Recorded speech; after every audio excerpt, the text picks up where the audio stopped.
أنفسنا ومن سيئات أعمالنا من يهده الله فلا مضل له ومن يضلل فلا هادي له أشهد أن لا إله إلا الله وحده لا شريك له وأشهد أن محمدا عبده ورسوله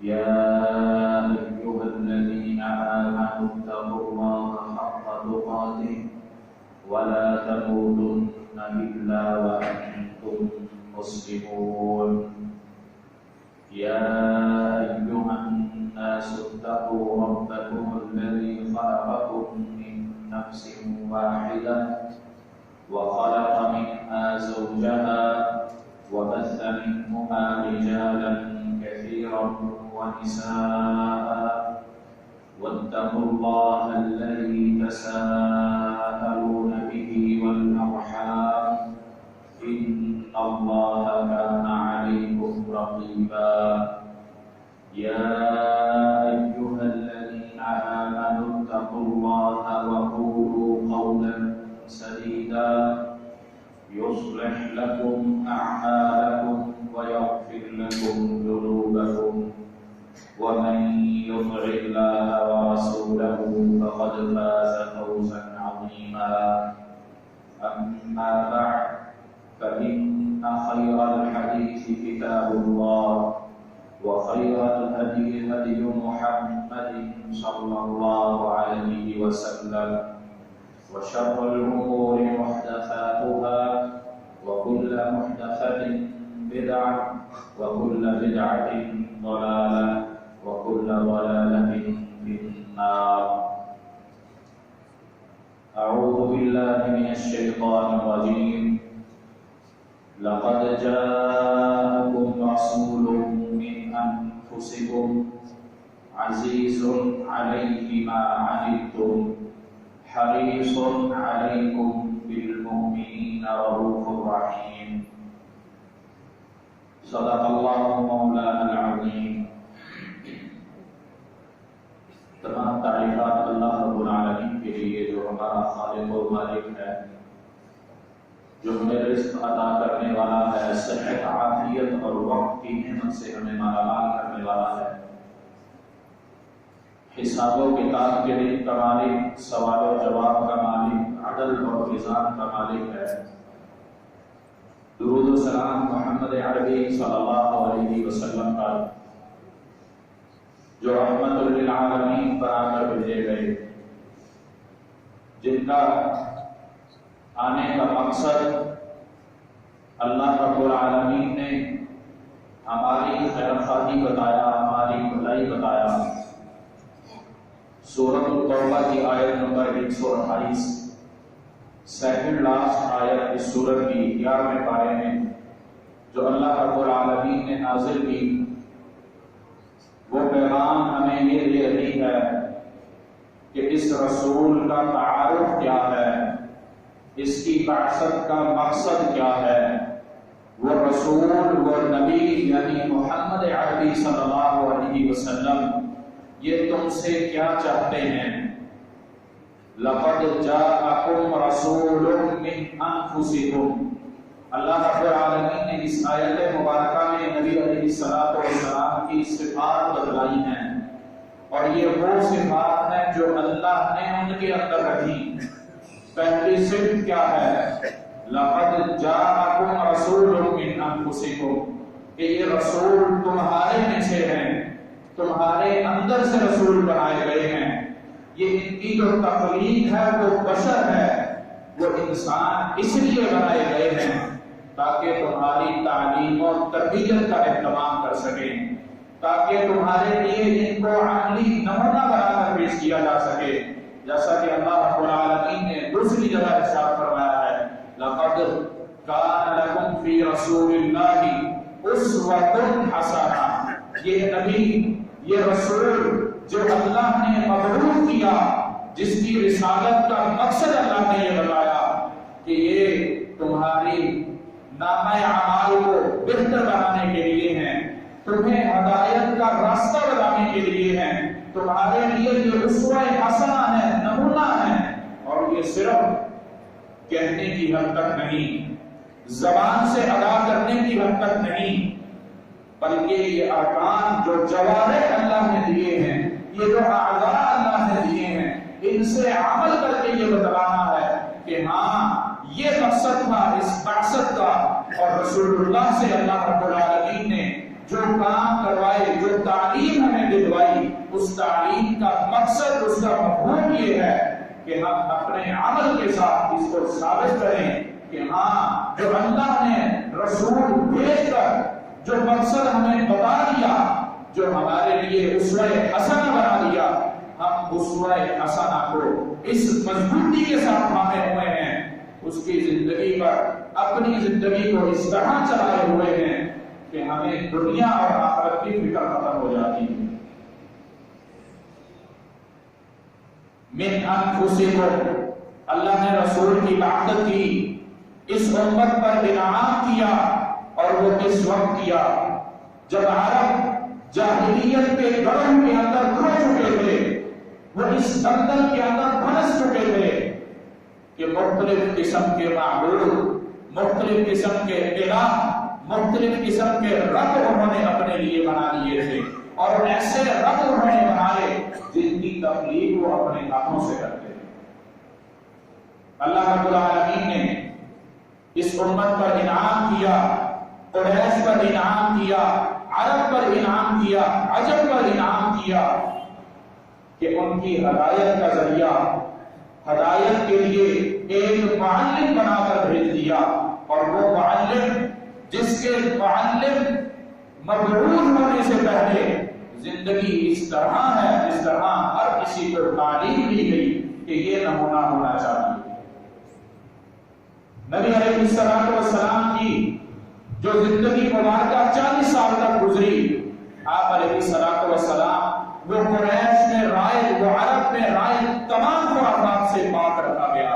اللہ رب العالمین نے ایسے بندے کا انتخاب کیا جن کے بارے میں وہی بات میں دشمن کرنے والوں نے یہ کہا تھا کہ ہم نے آپ کو صادق اور امین پایا ہے، ہم نے آپ کے اندر کسی قسم کی خطا نہیں پائی، کسی قسم کی غلطی نہیں پائی، آپ اپنی بات کے اندر سچے، اپنے قول کے اندر کریں۔ اور پھر اس رسول کا جب انتخاب ہوا، اللہ رب العالمین کی طرف سے حکم نازل ہوا، تو پھر وہی زبانیں جو کچھ دیر پہلے یہ کہتی تھی کہ ہم نے آپ کو سچا پایا، امین پایا، جب ان کے معبودوں کو یہ کہا کہ یہ حقیقی معبود نہیں ہے بلکہ اللہ وحدہ لا شریک ہے، قولوا لا الہ الا اللہ، تم سب یہ اقرار کر لو کہ اللہ کے سوا کوئی معبود نہیں ہے، کوئی الہ نہیں ہے، کوئی پوجنے والا نہیں ہے، کوئی عطا کرنے والا نہیں ہے، یہی وہ رشتے دار، یہی وہ چچا، یہی ساتھ رہنے والے، یہی خاندان فیملی والے آپ کے دشمن بن جاتے ہیں۔ اللہ کا جو پیغام، اللہ نے جو مقصد دیا، اس مقصد کا پہلا سبب، اس کا پہلا میسج جب نبی علیہ السلام اپنی قوم کو پہنچاتے ہیں تو وہ اس کا انکار کرتے ہیں، گویا کہ جو اللہ نے ان پر نعمت کی تھی، اللہ جو اپنا انعام ان پر کر رہا تھا، اس انعام کا انہوں نے انکار کر دیا، اس کو ٹھکرا دیا، اس کو ہوا میں اڑا دیا۔ رسول من انفسکم، اللہ رب العالمین نے عرب کے اندر سے رسول کا انتخاب کیا، اور عرب کے اندر سے بھی قریش کو انتخاب دیا کہ تمہارے اندر سے رسول کو بنایا۔ ان سب نعمتوں کا انہوں نے اس انکار کی وجہ سے اللہ کی نافرمانی کر دی، اللہ کی ناشکری کر دی۔ عزیز علیہ ما عنتم، اس انکار کے بعد نبی علیہ السلام کی مکی زندگی کا ایک بڑا دور موجود ہے۔ وہ رشتے دار بھی تھے، وہ گھر والے بھی تھے، وہ جان نچھاور کرنے والے بھی تھے۔ ابو طالب کی مثال ہمارے سامنے موجود ہے۔ کون سی ایسی جگہ جہاں اللہ کے نبی علیہ السلام کے ساتھ کھڑے نہیں ہوئے، لیکن ایمان کی لذت سے محروم رہ کر وہ اللہ کے نبی علیہ السلام کا مکمل سامنا پا سکے۔ یہ اس بات کو یاد رکھیے گا، اس بات پر توجہ کیجیے گا کہ اللہ کے نبی علیہ السلام کے ساتھ عملی بھی موجود تھے، اور اگر کوئی انگلی اٹھاتا تھا اس کو روکتے بھی تھے۔ شیب ابی طالب کے اندر 3 سال کی سختیاں برداشت کرنے والے بھی تھے، لیکن ایمان کی لذت سے محروم رہے۔ اور پھر اللہ نے ان کا یہ عمل قبول کیا یا نہیں کیا، وہ ہمارے سامنے نمونہ موجود ہے۔ یہ اپنے جوارے سے جب تک ہم یہ ثبوت نہیں مہیا کریں گے کہ ہاں ہم اس رسول کی پیروی کرنے والے ہیں، اللہ نے جو اس رسول کی صفت بتلائی ہے کہ یہ رسول انفسکم تمہارے اندر سے انتخاب کیا گیا ہے، اس وقت تک میں اس بات کا ثبوت مہیا نہیں کر سکتا جب تک میں اپنی زندگی کو عملی طور پر اس تعلیمات کے اندر نہیں لے کر آتا جو تعلیمات اس رسول نے مجھے دی، جو تعلیمات اللہ نے اس رسول کے اوپر اتار کر وہی نازل کر کے مجھے سکھلا دی، سمجھا دی، بتا دی۔ آج کا مسلمان اگر اپنے آپ کو اس ذائچے میں لے کر آئے، اس دائرے کے اندر رکھ کر وہ سوچے تو کیا میری اور آپ کی زندگی اس طرح گزر رہی ہے جس طرح شریعت نے مجھ سے ڈیمانڈ کی ہے؟ یہ میں نے اور آپ نے خود سوچا۔ من انفسکم کے انعام کا میں اقرار کر رہا ہوں یا انکار کر رہا ہوں، یہ میں نے اپنے عمل سے ثابت کرنا ہے۔ اللہ نے جو صفت یہ رسول کی بتائی ہے اس کو میں نے کس طرح پایا ہے، میں عملی طور پر اس کو کس طرح سمجھ رہا ہوں، کیا میں اس کا ثبوت مہیا کر رہا ہوں یا نہیں کر رہا ہوں۔ عزیز علیہ ما عنتم حریص علیکم بالمؤمنین رؤوف رحیم، رسول کو محبت کرنے والا بنایا، اللہ رب العالمین نے رحمت والا بنایا، وہ مومنوں سے پیار کرنے والا ہے، وہ مومنوں کے لیے حرص رکھتا ہے، حریص ہے، اور وہ کس چیز کی حرص رکھنے والا ہے کہ سیدھے راستے پر آ جائیں، غلط راستے سے ہٹ جائیں، جنت کے راستے پر چل پڑیں، جہنم کی سختیوں سے بچ جائیں، وہ اس چیز کی حرص رکھتا ہے، وہ اس چیز پر شاق ہے۔ وہ محبوب نبی آج اگر ہم نعرہ لگا دیتے ہیں کہ حرمت رسول پر جان بھی قربان ہے، لیکن عملی طور پر ہے اس کے بالکل برعکس ہوتا۔ اللہ کے نبی علیہ السلام کو جو اللہ نے رحمت بنا کر بھیجا ہے، میں اس رحمت سے فائدہ اٹھانے سے محروم ہو جاتا ہوں، اور وہ محرومی کس طرح آتی ہے، اس محرومی کا میں عملی طور پر نمونہ بن جاتا ہوں۔ کس طرح عملی نمونہ بنتا ہوں؟ اپنی خواہشات کے پیچھے چل کر، اللہ کے فرامین کو چھوڑ کر، تعلیمات نبویہ کو چھوڑ کر، میں جب اپنے نفس کی پیروی کرتا ہوں پھر میں اس تعلیم سے دور ہو جاتا ہوں، اس راستے سے دور ہو جاتا ہوں جس راستے کے لیے میرے رسول نے، میرے نبی نے مجھ سے حرص رکھی، جس چیز کی وہ چاہت کرتا تھا اس چاہت کو میں نے چھوڑ دیا۔ اس مقصد کے لیے، اس چیز کے لیے صحابہ کی زندگی سامنے رکھنی چاہیے۔ نبی علیہ السلام کے اصحاب کس طرح آپ کے ساتھ معاملہ کیا کرتے تھے، کس طرح وہ آپ کے ساتھ چلا کرتے تھے، کس طرح وہ آپ کے ساتھ کھڑے ہوا کرتے تھے۔ صدیق اکبر رضی اللہ تعالی عنہ، ان کی زندگی کو اٹھا کر دیکھ لیجیے۔ ہجرت کا جب موقع آتا ہے تو آپ کے ساتھ کون ہے، پریشانی میں مبتلا کون ہے؟ رسول اللہ صلی اللہ علیہ وسلم پر اللہ نے یہ آیات نازل کر دی، لا تحزن ان اللہ معنا۔ اللہ رب العالمین نے یہ الفاظ اتار کر رسول کو بتا دیا کہ اپنے ساتھی کو کہہ دو کہ غم نہ کر، اللہ ہمارے ساتھ ہے۔ آخر غم کیا تھا؟ کیا اپنے نفس کا غم تھا، اپنے مال کا غم تھا، اپنی ذات برادری کا غم تھا، اپنی اولاد کا غم تھا، کس چیز کا غم تھا؟ کیا اپنی تجارت کے ڈوب جانے کا غم تھا؟ بلکہ غم کیا تھا کہ کوئی نبی رسول جو اللہ نے مبعوث کر دیا اس کو تکلیف نہ پہنچا دے۔ اللہ نے ہجرت کا جب حکم نازل کر دیا، ساتھی کا انتخاب بھی کیا، اور یہ وہ ساتھی ہے جس کے پاس مکہ کے قریش آتے ہیں، مکہ کے کافر آتے ہیں اور کہتے ہیں ابو بکر تمہارا ساتھی ایسی باتیں کرتا ہے، نعوذ باللہ بد کی باتیں کرتا ہے۔ کیا باتیں ہیں؟ رسول اللہ صلی اللہ علیہ وسلم کو معراج ہوتا ہے، اللہ کے حکم سے یہاں سے اس دنیا سے آگے آسمانوں تک لے کر جایا جاتا ہے۔ نبی علیہ الصلوۃ والسلام واپس آ کر اپنی آپ بیتی بتلاتے ہیں۔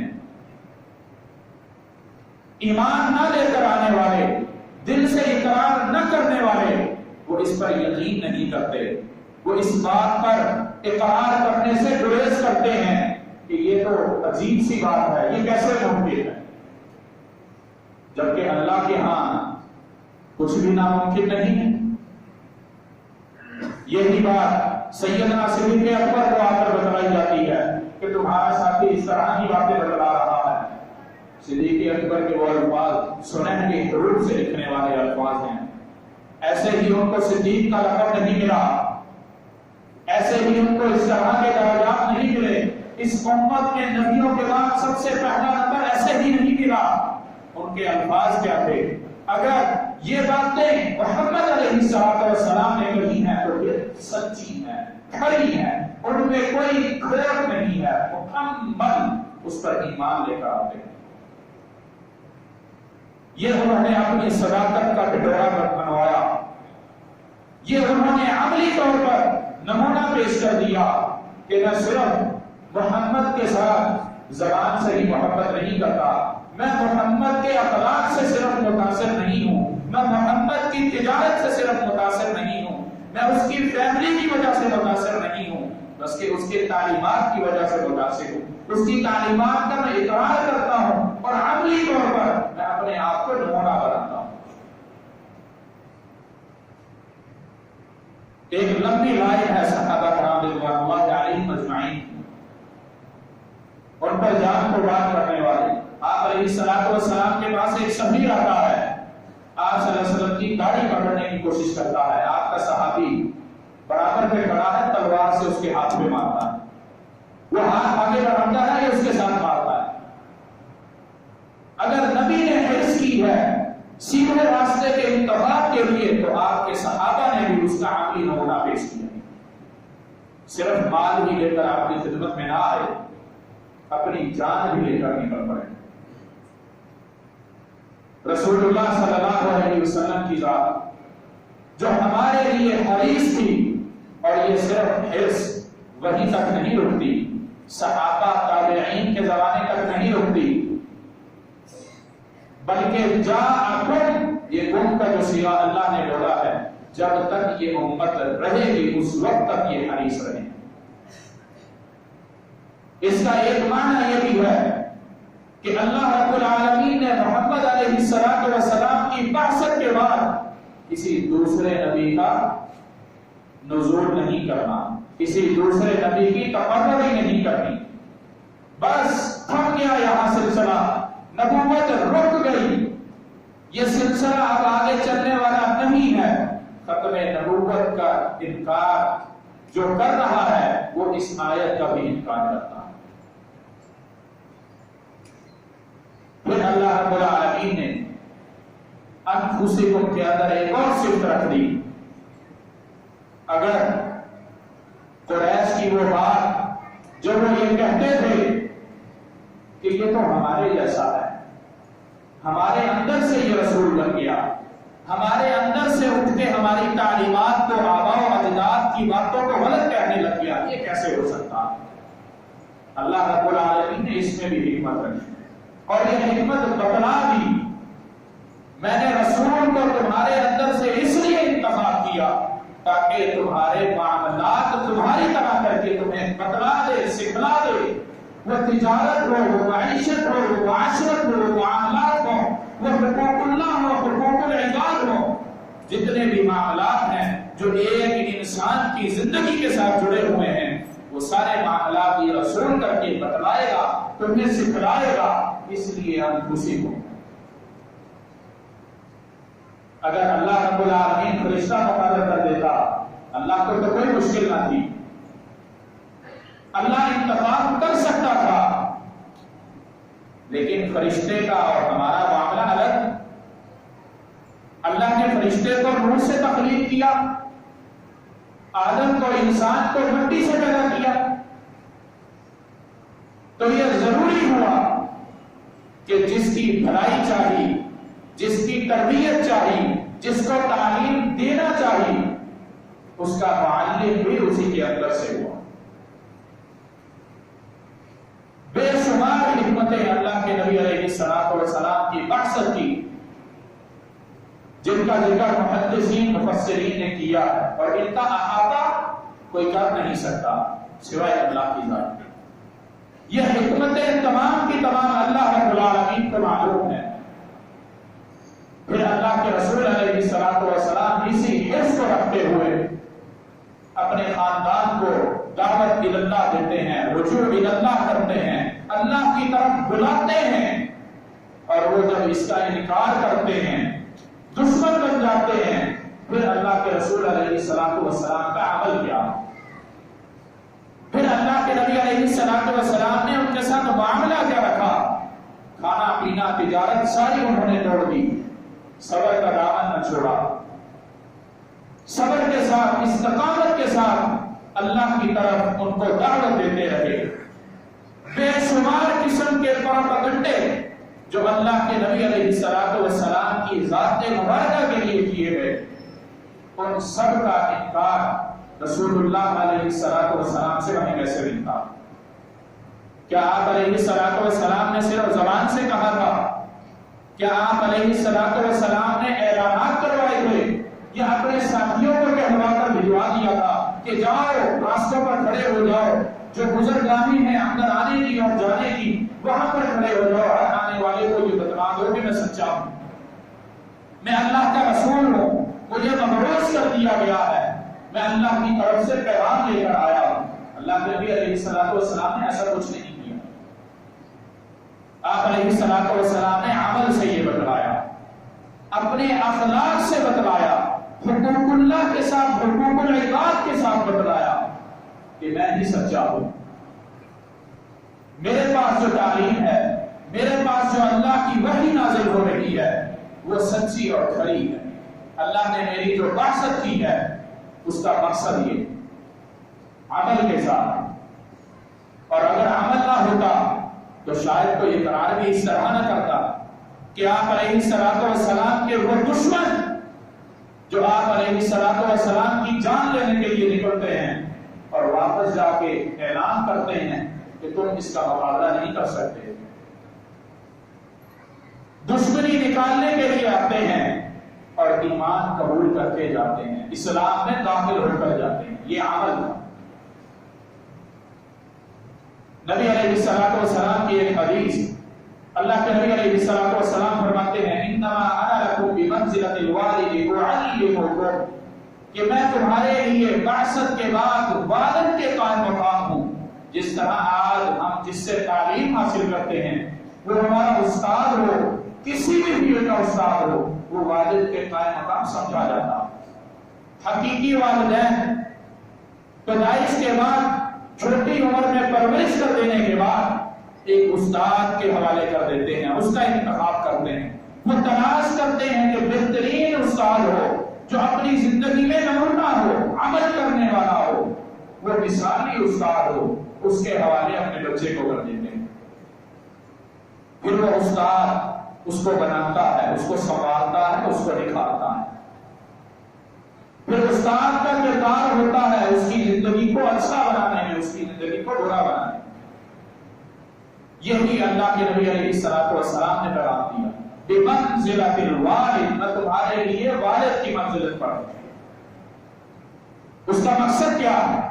اعلمکم، تاکہ میں تمہیں پڑھاؤں، سکھاؤں، سمجھاؤں، اور یہی اللہ رب العالمین کا مقصد تھا۔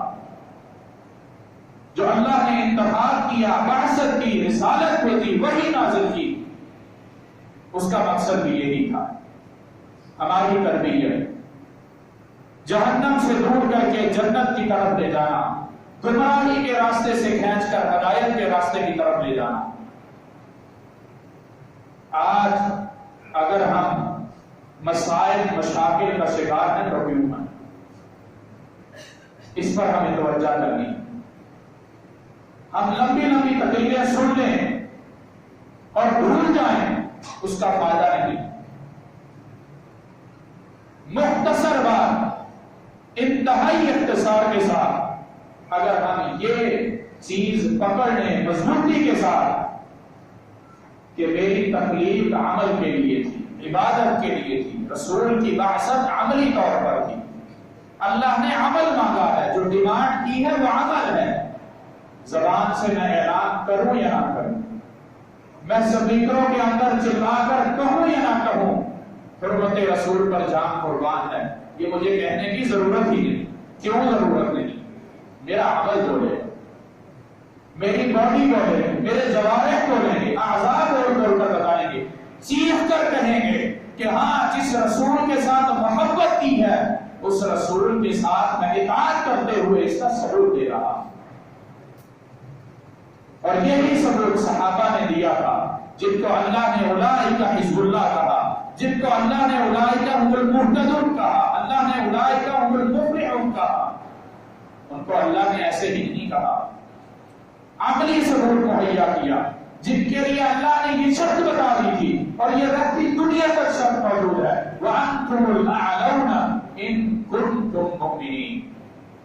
اللہ نے قریش کو بھی یہی کہا، نبی علیہ الصلوۃ والسلام کے ذریعے سے قریش کو بھی یہی کہلوایا تھا، قُولُوا لَا إِلَٰهَ إِلَّا اللَّهُ تُفْلِحُوا تَغْلِبُوا الْعَرَبَ وَالْعَجَمَ، فلاح پا جاؤ گے، دنیا آخرت لے جاؤ گے، اللہ رب العالمین تمہیں اس دنیا میں بھی اور آخرت میں بھی سرخرو کر دے گا، عرب اور عجم کا مالک بنا دے گا۔ اللہ نے صرف یہی نہیں کہا کہ اقرار کر لو میرے ایک ہونے کا، اور جب انکار کیا پھر پستیاں، گمراہیاں، مکے کی بادشاہت ان کے پاس تھی، اللہ نے وہ بھی چھین، اس سے بھی ان کو محروم کر دیا۔ کیوں؟ ایمان نہ لائے، اسلام کے اندر داخل نہ ہوئے، رسول جس کو حریص بنا کر اللہ نے بھیجا تھا اس کے اس حرص کا انہوں نے احترام نہ کیا، اور صرف ان صفات کا انکار نہیں کیا بلکہ اپنی دنیا کے ساتھ اپنی آخرت کو بھی تباہ کیا۔ دنیا کیسے تباہ ہوئی؟ نبی کی بعثت کے وقت مکہ کے اندر حکمران کون تھے؟ جن کو اللہ کے نبی نے دعوت دی، جن کو یہ کہا تھا قولوا لا الہ الا اللہ تفلحوا تغلبوا العرب والعجم، عرب و عجم کا تمہیں اللہ مالک بنا دے گا اگر تم اللہ وحدہ لا شریک کا اقرار کر لو گے، اپنے عمل سے یہ ثابت کر دو گے کہ ہم نے جو بت بنائے ہوئے ہیں، بیت اللہ کو جن بتوں سے ہم نے گدا کیا ہوا ہے اس کو ہم صاف کر دیں گے، اس سے ہم پاک کر دیں گے، خود پاک ہو جائیں گے اور اس پاک حرام جگہ کو، محترم جگہ کو بھی پاک کر دیں گے۔ اللہ نے وہ چھین لی ان سے، اس نعمت سے ہم کو محروم کر دیا، لیکن رسول جن کو رحمت بنا کر اللہ نے بھیجا تھا وہ مایوس نہیں ہوئے، وہ مکہ سے نکل کر طائف کی طرف جاتے ہیں، وہ اللہ نے جو صفت بتائی ہے اس کا عملی ثبوت مہیا کر رہے ہیں، طائف کی وادی میں جاتے ہیں، 10 دن تک وہاں رکتے ہیں، لوگوں کو اللہ کی طرف بلاتے ہیں، دعوت دیتے ہیں، اور وہاں لوگوں کا بدلہ کیا ملتا ہے، لوگوں سے بدلے میں جواب کیا ملتا ہے۔ سیرت کی کتابوں میں بار بار یہ چیز ذکر ہے، ایک مسلمان کا بچہ اپنے بچپن میں اس چیز سے آگاہ ہو جاتا ہے کہ اللہ کے نبی علیہ الصلوۃ والسلام کو طائف کی وادی میں پتھر جسم لہو لہان ہو جاتا ہے، سستانے کے لیے ایک باغ میں بیٹھتے ہیں اور اللہ رب العالمین عرش پر یہ منظر دیکھا، یہ رسول کی حرص جو صرف اللہ نے دی اس کا عملی نمونہ دیکھ رہا، فرشتہ آ جاتا ہے، اللہ کے نبی، اللہ کے رسول محمد علیہ السلام اگر آپ کہیں تو ان دونوں پہاڑوں کو میں ملا کر یہ بستی ہی مٹا دیں، اس کو تہس نہس کر دوں، ستیہ ناش کر دوں جنہوں نے آپ پر ظلم کیا۔ یہ رحمت والا نبی، یہ رحمت للعالمین کی صفت پانے والا نبی کیا جواب دیتا ہے؟ وہ اس قوم کا کس طرح کا حریص ہے، کس طرح کے حرص رکھنے والا۔ اللہ کے نبی علیہ السلام پوچھتے ہیں کہ اللہ کے حکم سے آئے ہو یا خدا؟ اللہ کے نبی اپنی مرضی سے بھی آیا، لوٹ جاؤ، میں اس قوم کے لیے رحمت بنا کر بھیجا گیا ہوں، میں ان کے لیے دعا ہی کرتا ہوں، یہ مجھے نہیں جانتے، ان کی آنے والی نسل، ان کی آنے والی قوم مجھے جانے گی، ایمان لے کر آئے گی۔ اللہم اہد قومی فانہم لا یعلمون۔ اے اللہ میری اس قوم کو ہدایت دے، دعا کے لیے ہاتھ اٹھاتے ہیں، میری اس قوم کو ہدایت دے، یہ مجھے نہیں جانتی، یہ مجھے نہیں پہچانتی، میں کیوں آیا ہوں، کس مقصد کو لے کر آیا ہوں۔ آخر آپ علیہ السلام کا ذاتی مفاد تو کوئی نہ تھا، آپ علیہ السلام نے جو تعلیمات ہمیں دی ہیں وہ ہماری نجات کے لیے، ہماری فلاح کے لیے، ہماری آخرت کو سنوارنے کے لیے ہیں۔ لیکن آج کا مسلمان، میں یا آپ یا کوئی اور، وہ پریشانیوں میں مبتلا ایک وجہ سے ہے۔ یاد رکھیے، صرف ایک وجہ سے، وہ فرانس کے خاکے ہوں، یا وہ ناروے کی گستاخی ہو، یا صحابہ پر تبرہ کسی جگہ پر کی جا رہی ہو، اس میں ہمارا بھی کردار ہے۔ معذرت کے ساتھ میری بات کسی پر بری بھی ہو سکتی ہے، کسی کو گراں بھی گزر سکتی ہے، لیکن اصل جو مقصد ہے، جو پوائنٹ ہے، جہاں خامی ہے ہماری، وہ ہمارے عمل کی کمزوری۔ ہم عمل میں کمزور ہو گئے، اپنے خواہشات کے پیچھے چل پڑے، نبی کی رحمت سے ہم دور ہو گئے، ہم نے اس بات کا، اس صفت کا بھی انکار کر دیا۔ اللہ نے جو تعلیم ہمارے لیے نازل کی تھی، جو یقین ہمیں دلوایا تھا، اس یقین میں ہم کچے ہو گئے۔ اللہ نے صحابہ کو کیوں زندگی دی؟ اللہ نے ان کی زندگی میں ان کو اتنے بڑے انعامات کیوں دیے؟ ان کے پاس کھانے کے لیے اتنی چیزیں میسر نہ تھیں۔ آج ایک مسلمان کے پاس دنیا کے ناز و نعمت تمام موجود ہیں، اگر اپنی زندگی کو اس زندگی میں چلیں صحابہ کی زندگی کے ساتھ ہی نہ ٹیلی کیا جائے، تابعین کی زندگی کو اٹھا لیا جائے، تبع تابعین کی زندگی کو اٹھا لیا جائے، ان کے معاملات کیا تھے، وہ اپنے شب و روز کس طرح گزارا کرتے تھے، اللہ نے ان کی دنیا کے اندر دھاک کس طرح بٹھا رکھی تھی۔ آج اس وقت تک جن کے نام ہمیں آتے ہیں، وہ نام اللہ نے کیوں روشن کیے تھے؟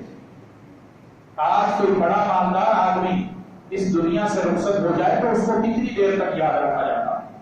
کس وقت تک؟ آخر ایک وقت آتا ہے کہ اس کی ہڈیوں کے ساتھ اس کی مٹی بھی اڑ جاتی ہے، اس کو یاد کرنے والے بھی بھول جاتے ہیں۔ ہم میں سے کتنوں کو اپنے پردادا سے اوپر کا نام آتا ہے؟ بہت کم ہوں گے جن کو نام پتا ہو، اکثریت کو نہیں پتا ہو، کہاں گئے؟ اور وہ لوگ جو اپنی زندگی کو عملی نمونہ بنا گئے، وہ لوگ جو دین پر اپنی زندگی کو گزار کر گئے، ان کے نام آج بھی روشن ہیں، ان کے نام لینے والے آج بھی دنیا میں موجود ہیں، جبکہ صدیوں زمانے کا فرق ہے، دوری ہے۔ اس وجہ سے دین پر عملی نمونہ کرنے کی وجہ سے، اپنی زندگی کو عمل کے ساتھ گزارنے کی وجہ سے، اور یہ عمل جب ہمارے اندر پختہ ہو جائے گا تو پھر اللہ رب العالمین کا یہ وعدہ وَأَنْتُمُ الْأَعْلَوْنَ إِن كُنتُم مُؤْمِنِينَ یہ سچا ثابت ہو جائے گا۔ اللہ رب العالمین ہمیں نیچے سے اٹھا کر حکمرانیاں عطا کر دے گا، لوگوں پر ہمیں بڑا بنا دے گا، لیکن اس کی شرط کیا ہے؟ اس بلندی کو پانے کے لیے اللہ نے کیا چیز ہمیں کہی ہے؟ ان کنتم مومنین، اگر تم مومن بن جاؤ۔ اور مومن صرف کہنے سے نہیں ہے، صرف زبان سے ادا کر دینے سے نہیں ہے، بلکہ یہاں بھی مومن تب وہ بنے گا جب وہ عمل کرے گا، اس کی زندگی عملی نمونہ بنے گی۔ اور اس عمل کو اختیار کر لینے کے بعد، ان صفات کا اقرار کر لینے کے بعد، میرا اپنا گھر بھی اللہ جنت بنا دے گا۔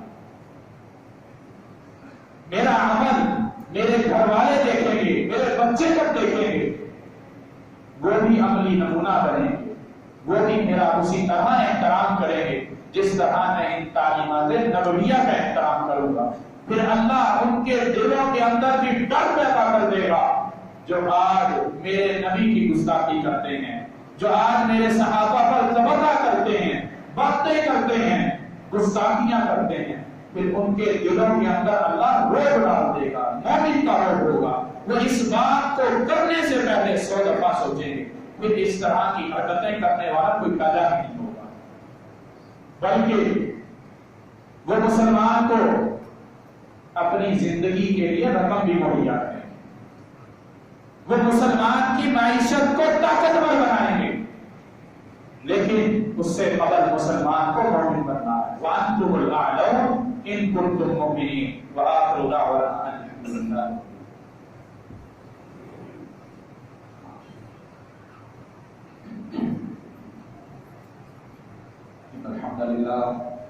الحمد لله نحمده ونستعينه ونستغفره ونعوذ بالله من شرور أنفسنا ومن سيئات أعمالنا، من يهده الله فلا مضل له ومن يضلل فلا هادي له، أشهد أن لا إله إلا الله وحده لا شريك له وأشهد أن محمدا عبده ورسوله۔ رسول اللہ صلی اللہ علیہ وسلم کو اللہ رب العالمین نے جو رحمت بنا کر بھیجا تھا، اس کی بے شمار مثالیں موجود ہیں۔ اس ایک مثال کو میں بتا کر اپنے اعمال کو ہم سب نے دیکھنا ہے۔ نبی علیہ السلام کو معراج ہوئی، آپ علیہ السلام کو 50 نمازیں ادا کی ہیں۔ موسیٰ علیہ السلام سے ملاقات ہوتی ہے، موسیٰ علیہ السلام کہتے ہیں آپ کی امت پر یہ وزنی ہوں، بھاری ہوں۔ آپ علیہ السلام واپس جاتے ہیں۔ 45 40 35 30 25 20 15 10 5 کس کے لیے؟ اپنی امت کے لیے۔ اللہ کے پاس دوبارہ چکر کیوں لگاتے رہے؟ 50 نمازیں جو لے کر پہلی دفعہ واپس آ گئے، ان کو 5 تک کیوں کروا دیا؟ امت کی آسانی کے لیے، امت پر بھاری نہ پڑے، امت پر مشقت نہ ہو۔ اور پھر ساتھ انعام اللہ نے کیا کیا کہ یہ 5 ادا کر لے 50 کا ثواب۔ میرا اور آپ کا عمل اس کے بدلے میں کیا ہے، اس کو ہم نے دیکھنا۔ اگر کمزور ہے تو اس کمزوری کو دور کر کے اس کی اصلاح کرنی ہے۔ جو اللہ کا یہ انعام رسول اللہ صلی اللہ علیہ وسلم کے ذریعے ہم تک پہنچا، جو اللہ نے ان کے رحمت ہونے کا ثبوت ہمیں دیا، اس کے بدلے میں میری محبت کیسی، اس رحمت کے حصول کے لیے میرا عمل کیسا، یہ میں نے اور آپ نے آج سوچا۔ اللہ کے نبی علیہ السلام کی دعا کا میں کیسے مستحق بن سکتا؟ محمد رسول اللہ والذین معه اشداء علی الکفار رحماء بینہم، وہ اپنے ساتھیوں کے ساتھ رحم دل تھے۔ میں اس رحمت کو پانے کے لیے، اس نرمی سے فائدہ اٹھانے کے لیے کیا کر سکتا؟ میں بینہم اس کے اندر کیسے شامل ہو سکتا؟ یہ فکر آج میں نے کرنی ہے۔ آج زندگی کا ناطہ ختم ہو جاتا ہے، سانس رک جاتی ہے، روح جسم سے پرواز کر جاتی ہے، تو پھر مجھے اپنی اس گزاری ہوئی زندگی کا سوال کا جواب دینا، اس کا حساب لینا، اس کے جتنے بھی معاملات میں نے کیے ہیں اس کی جواب دہی دینی۔ اور اگر اس زندگی کے اندر میں نے رسول اللہ صلی اللہ علیہ وسلم کو اسوہ حسنہ بنا کر زندگی گزاری، ان کے بتائے ہوئے راستے پر چل کر زندگی گزاری، تو پھر ان تمام دعاؤں کا میں مستحق بن جاؤں گا جو مجھے آخرت کی پریشانیوں سے بچانے کے لیے میرے رسول نے کی۔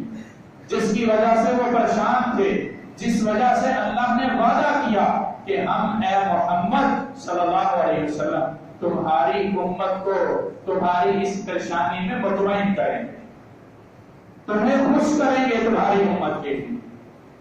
لیکن ان سب چیزوں کے حصول کے لیے انتخاب میرا ہے۔ اللہ نے مجھے فہم و فراست عطا کر دی، راستہ صحیح اور غلط بتا دیا، انتخاب کا فیصلہ مجھ پر چھوڑ دیا۔ اب اس انتخاب کو میں نے کرنا ہے، سیدھے راستے کا انتخاب کروں یا گمراہی کے راستے کا انتخاب کروں، یہ اب مجھ پر ڈیپینڈ کرتا ہے۔ اللہ رب العالمین سے دعا ہے کہ اللہ ہمیں اصلاح کرنے کی توفیق عطا فرمائے، ہمیں ہدایت والا راستہ چننے کی توفیق عطا فرمائے، اور ہمیں ان تمام دعاؤں کا مستحق بنا دے جو رسول اللہ نے ہمارے لیے کی صلی اللہ علیہ وسلم، جو آخرت کے لیے اللہ کے نبی نے سنبھال کر رکھی، ہمیں شفاعت کا مستحق بنا دے، حوض کوثر پر ہمیں پانی نصیب فرما دے۔ اللهم صل على محمد وعلى آل محمد كما صليت على إبراهيم وعلى آل إبراهيم إنك حميد مجيد، اللهم بارك على محمد وعلى آل محمد كما باركت على إبراهيم وعلى آل إبراهيم إنك حميد مجيد، ربنا آتنا في الدنيا حسنة وفي الآخرة حسنة وقنا عذاب النار، ربنا ظلمنا أنفسنا وإن لم تغفر لنا وترحمنا لنكونن من الخاسرين، ربنا لا تزغ قلوبنا بعد إذ هديتنا وهب لنا من لدنك رحمة إنك أنت الوهاب۔ جمعے کے دن درود شریف کا خصوصی طور پر اہتمام کیجیے، کہیں جا رہے ہیں، سفر کر رہے ہیں، کہیں بیٹھے ہوئے ہیں، خصوصی طور پر جمعے کے دن، ویسے ہر روز ہی لیکن خصوصی طور پر جمعے کے دن درود شریف کا اہتمام کرا کریں، اس کو پڑھا کریں۔ انتہائی آسان، صلی اللہ علیہ وسلم درود ابراہیمی افضل ہے، لیکن مختصر یہ بھی آپ پڑھ سکتے ہیں، اپنی زبان پہ اس کو جاری رکھیں، اس کے بے شمار فوائد ہیں۔ اللہ ہمیں عمل کی توفیق عطا فرمائے۔ ربنا تقبل منا انك انت السميع العليم وتب علينا انك انت التواب الرحيم، وصلى الله وسلم على نبينا محمد وعلى اله وصحبه اجمعين برحمتك يا ارحم الراحمين۔